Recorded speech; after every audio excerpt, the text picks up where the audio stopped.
see. There's I think the raccoons and the possums Okay. and stuff also. And we're free to hunt all of those all the time? Is there different rules and regulations? They do have different seasons. Okay.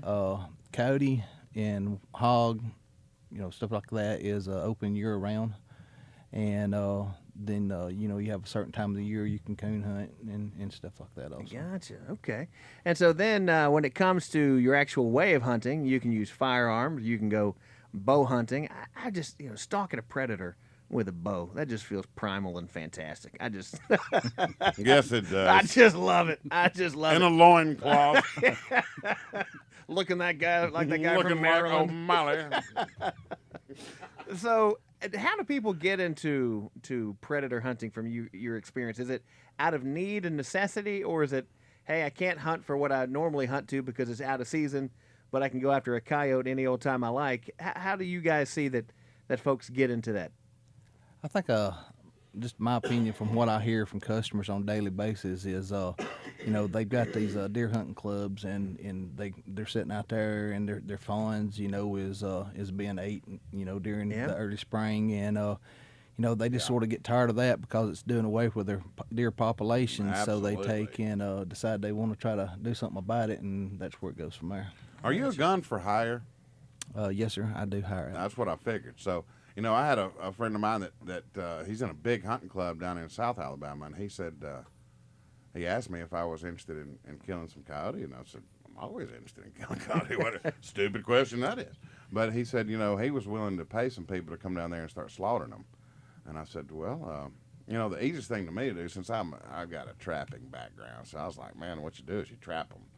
No sense trying to figure out where they're at, where they're feeding, set up some feeding areas for them, and just start trapping them out of there, and then shoot them in the head when you get there. Just things like that. Right. But so you do that. So something you normally do is go out and try to help thin some coyotes out of an area. Yes, sir. And have you noticed that? Is there certain areas of the state where it seems to be a larger population, or are they just everywhere? They're just everywhere. Yeah. Yeah. What do you think happened that brought them into this area? Man, when I was a kid, you didn't see coyotes. Did you see coyotes when you were a kid? No, never. Ever. And I mean, you'd see fox a lot. I mean, you'd see a fox here and there, and a bobcat, of course.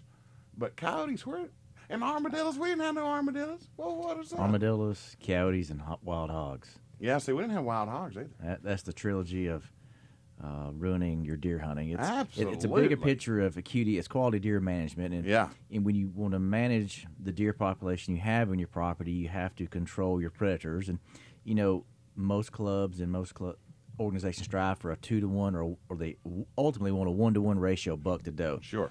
So if you have coyotes, bobcats, and other predators. Mess it up. Not only that, but also with your wild turkey. Oh, I bet. So you get a coyote or a raccoon and a nest of turkey eggs. Yeah. It can really put a hurting on you. Sure. Because you look at it in the big pictures, you have a farm that's maybe farming's not what it used to be to stop paying the bills like it used to. Right. And if you have a good deer population and a good turkey population, then you as a businessman, you can let the market dictate the highest price per acre because you have quality resources on your land because you control the predators. Right. So therefore, you have a supplemental income. Right. So and I just wanted to frame that in a little bit because I don't want people to think you're just going out here hunting predators just shoot something. Right. We're actually doing a service to try to protect some of the wonderful game that we'd like to hunt. And if you allow these predators to just shot all over your property, they will completely annihilate your population. And so with that framework, just so people don't understand, we're just not out here shooting something. I mean, you also have the fur market. Yeah. For your beaver pelts, your coyotes, your bobcats. Right. There are companies that pay people like Shannon, hey, I'll pay you so much per pelt.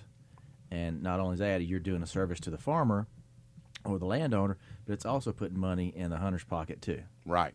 I got you. So it's a big picture. It's just more than going out and just shooting things for the sake of it. It's about trying to create a balance and a financial incentive. And I think, like I was saying earlier, when I was a kid, I never saw a coyote. I never saw an armadillo. So I guess these all had to migrate from western states across Texas, across Louisiana, into Mississippi, and now into Alabama. Now, all the way up the eastern seaboard, we've talked about, New York City, they're seeing coyotes. That goes to show you how overpopulated these things are. They're very adaptive and resourceful. Yes. I mean, because we make it easy on them to survive. Yeah. I mean, it's way too easy. Way too easy. Too many cats out there. Yes. And so, do we have coyote collars? Yes, sir. We have several different collars inside the store. This particular one I have with me today is an Icotech GC 101. This particular collar has got 12 different sounds on it. It's got a remote control that will reach up to 100 yards away. Nice. And you can, the nice thing about the Icotech collars, you can use 2 sounds at one time. So when it comes to predator hunting, all this stuff is new to me. I didn't know you could fit so many animals inside that little box. But yeah, let's hear some I guess, animals. Shannon, that's what you have there, right? I mean, they've been shrunk down like tiny little miniatures. Pokemon. Pokemon put in the box. Play us something, man. Play us something from the top. That's the reason we was late this morning. Got the mother yelp there, Let the mama out of the box. and then we start DJ Shannon Hip here. That's amazing. There's the puppies. They're so cute. So that brings the male just coming that way, huh? So you got 100-yard range on this thing. Now tell us the name of this, because we could get this today at Grabow Yes, Outdoors. sir. This is this particular one is the Icotech GC 101 XL. Okay. We have 3 different styles. We have the GC 300 and the GC 305, I think is what it's called. Yeah. And the other 2 that we have has got a 300-yard remote control. Yeah. And where this one here is just a 100. But the 100-yard one, it's very easily, it's compact, as y'all can see. You can just slip it down in your pocket or wear it on your side or So what whatever. you're saying, like, if as a kid I liked having a whoopee cushion, Yes. I could have one of these. I don't Yes. even have to go hunting. This I is surreal. like, right, in the middle of somebody's office and make the noise. I was just reading the side of the thing. It's talking about all the calls that are on there.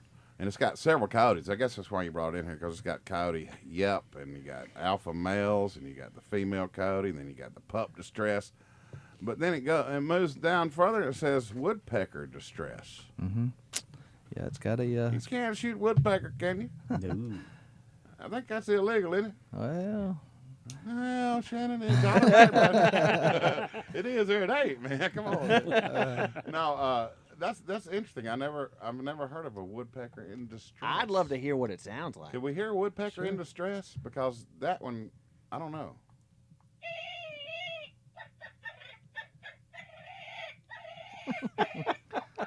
So that's a distressed woodpecker? That's what it says. It needs counseling. No.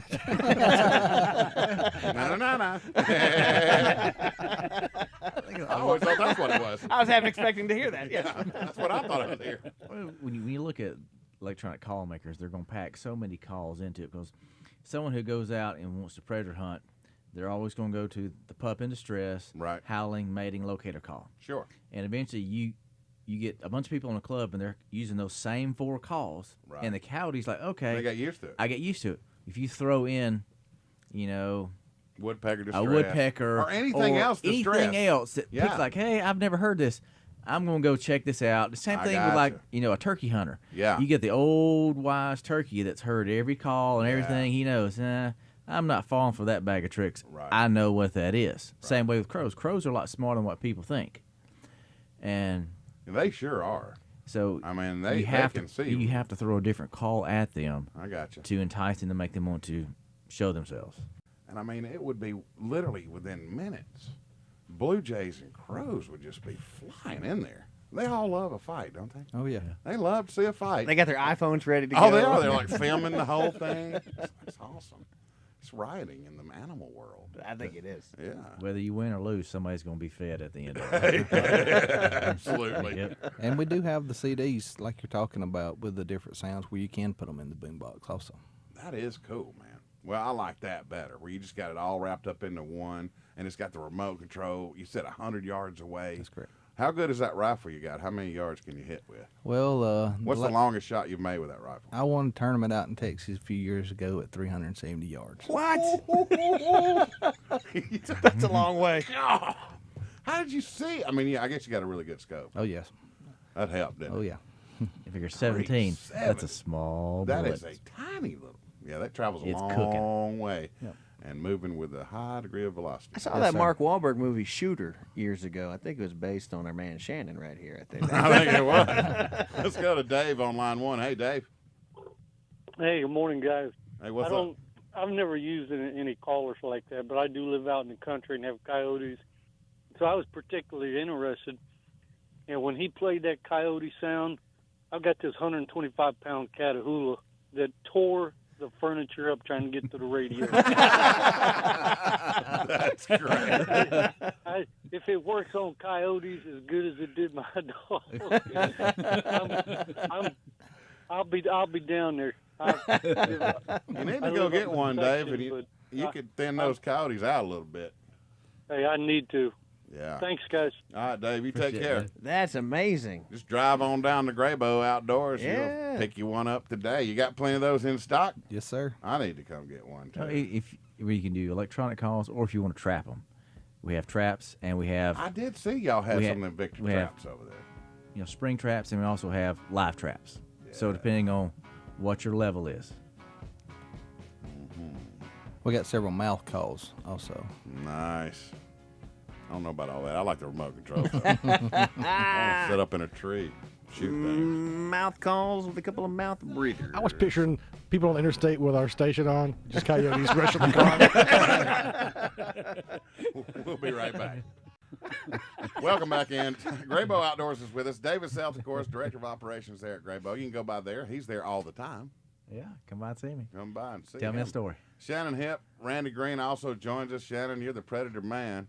I'm going to go hunting with you. I got to go hunting with you. I'm looking You don't forward mind, to do it. you? No, sir. I'll bring bologna sandwiches. That'll work. That's for real. And my man here, of course, the archery guy, shooting coyotes with bows and arrows there, Randy. That's got to be a little tougher. That's next level right there. Oh, yeah. I mean, I can see scoping them in from 150, 200 yards out, but being within 30 feet and having to whoosh, well, I ain't going to stand up for this one. Wow. I'm telling you, I trained her well. Yeah, apparently so. Of course, y'all know I'm going to get killed when I get Yeah. Your afternoon's not looking so good, buddy. home. You know, honey, I do love you.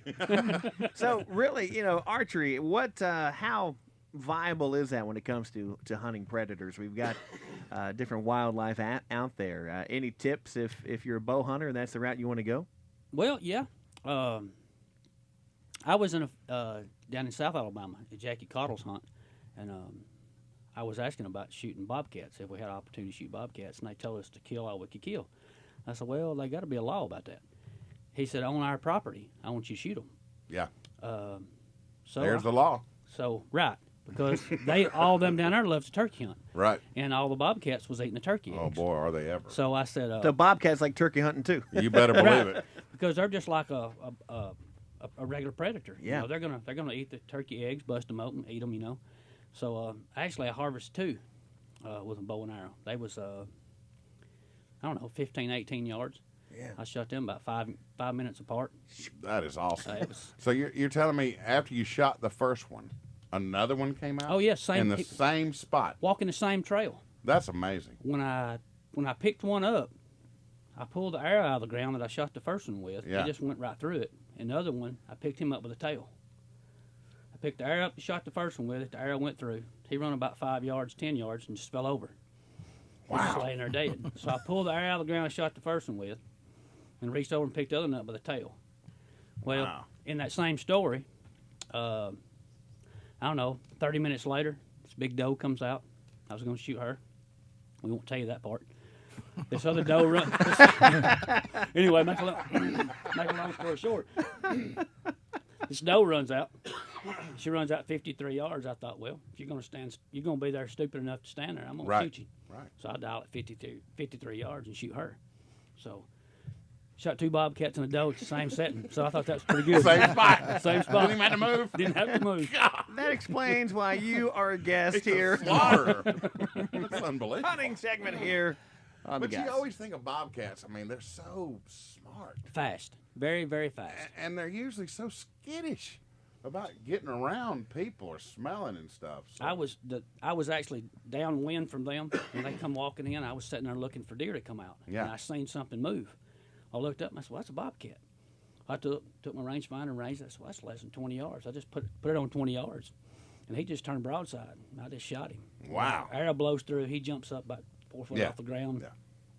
Just does his thing, walks over a little ways, and just falls over. Yeah, yeah. Ouch! Well, Something got me. I thought, well, my deer hunting's over. Yeah, you would So think. Yeah. So I look around And certainly bobcat hunting is over. knock me another arrow up, and I sit there, and less than 5 minutes, I look up and I go, Another Two. one. Wow. and walking the same trail. That's bizarre. So Well, not only it was from pretty wild. from an archery setup. Randy, he's very qualified at what he does, and he can give someone who's a novice or somebody who wants to come in and get interested in archery yeah. from a tournament point of view, because Randy's a tournament shooter and he's also an avid hunter. So that's one thing that we try to He does both. give customers both sides. You can discuss what it takes to shoot dots, shoot 3D from a tournament side, Yeah. and also a good hunting setup. Whether it be a broadhead, a good arrow selection. That's one thing Randy's good at doing, is diagnosing what's wrong with someone's bow and why it's shooting not correctly, it's not shooting proper. Right. So it could be an underspined, overspined arrow, and just making sure the bow's in time. So if you got a arrow question or a bow question, come down, see Randy or James or Kerry or Robin at the bow canter. We can help them out. When it comes to taking up archery as a hobby, what does the timeline look of getting to a point where you feel like you're making progress? Like, to me, golf feels like an impossible waste of time and money.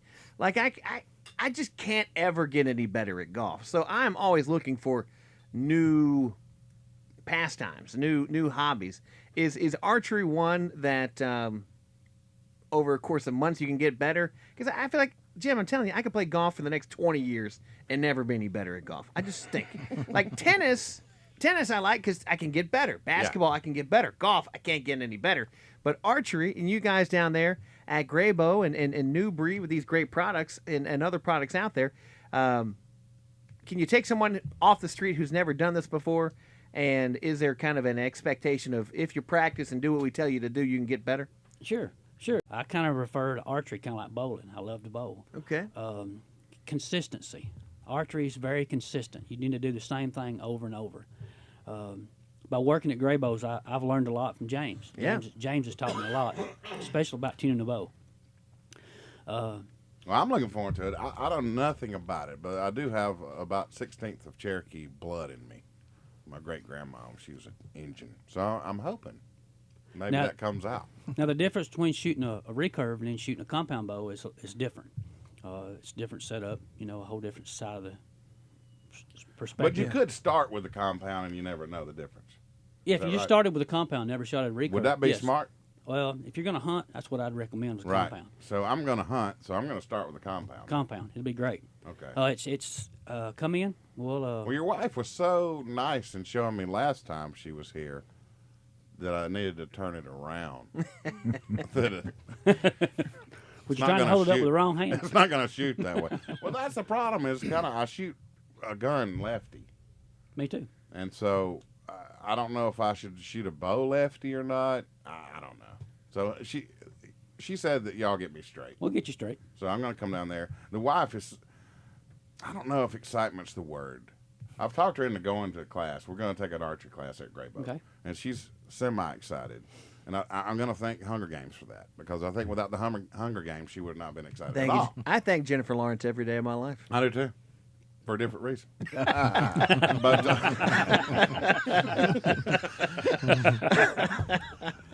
But I'm looking forward to it, and it is something y'all offer there at Grabow. Is just the absolute baseline beginner Yes. can walk into the door Yes. and start educating themselves and getting a skill. Right. And you would do that before you actually go buy your bow, right? Yes. Come in, me and James, Kerry, Robin, all of us, the archery department, we'll be glad to show you. We've had guys come in just want to shoot bows. Yeah, I'm not in the market. I just want to see what I want when I want it. yeah. They've come in and looking at one type of bow, and when they leave, they've bought a different kind of bow. It depends on, excuse me. It depends on the cycle of bow they want to shoot. You Right. know, we offer several different brands of bows at Grabows, and Well, I'm looking forward to it because I don't know. I've just never shot a bow, so I'm just excited about just the feel of what it's like. It's a passion thing. Yeah. I mean, it's So kind of like it'll either get me right away or I'll be wanting to smell gunpowder again. there you go. You One of the need to incorporate the best of both worlds. You need See, to that's what get, I'm you need to get a bow fishing rig and your kayak. I'm talking about going for a sleigh ride. I wish you had not said that. We got some of them You too. get one of about the big gars in the tail. And You go for a ride. hey, you get your big 20, 25 pound carp. Oh boy. Yeah. Yeah. You'll have to Okay. paddle a while to get back. So that's another aspect. So bow fishing is bow fishing with compounds or is that just a longbow? Compounds. Compound. You can do both ways, Compound. but compounds. Really? We sell them there too. Okay. So you could actually come to Grabows, get you a beginner thing going, find out which bow you want, and you could get into hunting. You could get into bow fishing with it, with the same bow setup. Pretty much. Wow. Okay. Well, I'm more excited now. You're going to need another secret account. I certainly am. Your wife ain't listening, right? I hope not. I hope she's at work. We got to keep her there. Hey, we got to take our last break, guys. So y'all just buckle in. When we get back, we'll have a few more minutes left. Yes, sir. Well, do it. Grabow Outdoors. You can find them I-65 in Fultondale, exit 265B. That's Highway 31 North. Up on the hill, you'll see them open up 9 until 6, Monday through Saturday. So go by, see them today. You get a long lunch break. Go by, see Grabow Outdoors, or certainly get out there sometime this weekend. Amazing, amazing stuff for hunting, fishing, Anything outdoors. firearms, whatever it may be, archery, of course. GrabowOutdoors.com is the website. Phone number 314-8997. And again, you can find Grabow Outdoors in Fultondale. We'll be right back. All right, welcome back in. 8:48 is your time. We're here live with the Grabow Outdoors. You need to go by there today. Hook up one of these collars. Man, it's priced to sell. They got them all right there at Grabow Outdoors. Well, guys, I'm infatuated with the hunting with the bow thing, the bow fishing thing. You know, the predator hunting, of course. I'm all about that too. That's management. That's land management stuff. And you know, we got to rein in some of them coyotes, dude. That's the truth, because they're everywhere. They are absolutely everywhere, and they're messing up some pretty good hunting areas, especially in the southern Alabama regions. I don't know if you guys have heard, but man, down there they're everywhere. You got to thin them out. So you got everything you need right there at Grabow Outdoors. Sir. You got the guns, you got the collars, you got everything you want, traps, whatever you want to do. I even got some night vision stuff. Oh man. Now you spoiled, right? It's Now, now. It's on like Donkey Kong. Oh my gosh. Night vision. I mean, you think about the technology as it is, right? That means you can see as good as they can. I mean, how many guys they're sitting at home playing video games? You could get out and use all this actually stuff. do it. Do the stuff. Yeah. Zero dark 30. There you go.